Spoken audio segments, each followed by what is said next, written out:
Hi, today I'm going to raise a question. Will chief silo officers, who everybody refers to as CXOs, survive in Organization 5.0? In a rapidly changing world, will today's organization structures survive? Almost all big organizations have a siloed hierarchical structure. Functional teams sit together or are electronically connected across the globe. Wherever they sit, they're always together, and there is a CXO on top, maybe located anywhere, but always in control of his team. Approvals come from level to level down the line, and most of the time, great ideas are lost in transmission. There are innumerable handovers from one functional team to another required to initiate action. Most of the time, these handovers limit the scope of action, if not restrict it altogether. A lot of time is wasted on meetings to make these handovers possible.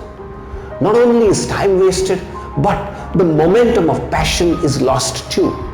Actionable insights get watered down due to the sheer hierarchies that the information has to pass through. Decision making loses transparency, and hence there is no alignment to the purpose of the activity. This leads to the lack of ownership down the line. To summarize, what happens? Time gets wasted, momentum of passion is lost, and actionable insights are totally watered down. Imagine you're trying to develop a new offering for a customer. The generic process flow is somewhat like this.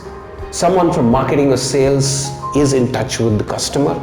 She or he captures the customer brief and hands it over to his or her superior, who vets it and creates an internal brief. This brief is handed over to the head of the product team. The head of the product team then chooses members who are best fitted to work on that brief. This team now works on the product architecture and hands it back to their boss. A few internal meetings later, the solution architecture is finalized and signed off in the presence of the requirement gatherer, who is usually from marketing or sales. Then, the head of the product team hands it over to the head of engineering, who again follows a similar process, that is, choosing the best fit team. Then, the engineers do their best and create a solution. The head of engineering then hands it over to the head of the product team. A few back and forths happen between the product and the engineering teams for tweaks and modifications. The head of the product team then hands it over to the sales or the marketing head.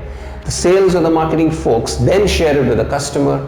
Trials by the customer then require tweaks, and for every tweak, most of the steps from step 2 to step 10 are followed again in varying degrees of intensity. Most organizations follow more or less the same process. Now please count the number of handovers involved in the mentioned flow. If all the handovers are first time right, then I could count 9. If tweaks and modifications are sought, which is usually the case, then the number of handovers would increase in multiples of 9. Imagine the time, effort, resource spent during the entire process. Can this be reduced? Let's look at how special operations team operate in the armed forces. Suppose there is a mission to blow up a terrorist hideout. A set of highly skilled members are put together in a team. Each one of them brings in a different skill set. There is a combat specialist, there are snipers, there are explosives experts, a medico, a communication experts, a team lead, etc. They train together for a few days or weeks, depending on the scale of the operation, and are disbanded as soon as the operation is over, only to become a part of another team for another mission. What do we learn from the armed forces here? 1. A specific team is created for a specific outcome and dissolved later. There is an alignment around the purpose of the mission. The team is responsible for all on-field decisions and responds to crises as it deems fit. There are no calls back to the HQ for approvals. The alignment around the purpose leads to autonomy. Each member is highly skilled in his domain and handpicked for the purpose of the mission. The team is multidisciplinary. 5. Though the team lead is the supreme authority, the structure is flat. Each member is highly empowered and hence highly motivated. 6. Decision making is fast and iterative. Outcomes are quickly achieved. The team is nimble and flexible. How could we translate these learnings into an organization's organogram? 1. We should create teams aimed at delivering outcomes and not as per functional specializations. 2.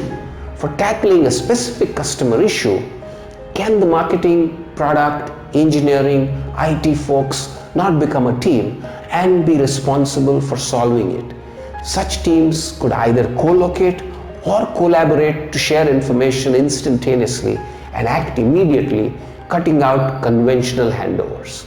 3. Such teams will build and test solutions with the customer in the loop at all times. 4.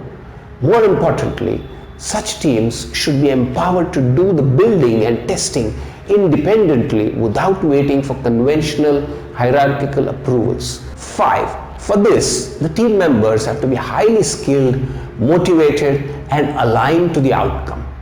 What are the benefits of this kind of structure? If we make this happen, we will be able to make 1. Be able to flatten organizations. 2. Be able to create nimble, flexible, more responsive, and highly productive organizations. 3. Be able to keep and grow our base of satisfied and loyal customers. But to make this happen, are we willing to give up 2 things? 1.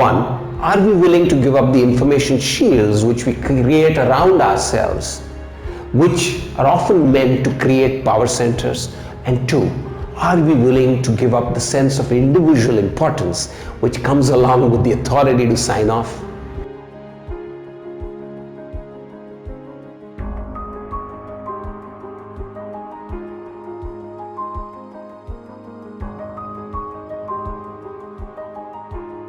If you liked it, do share it, and for more such insights,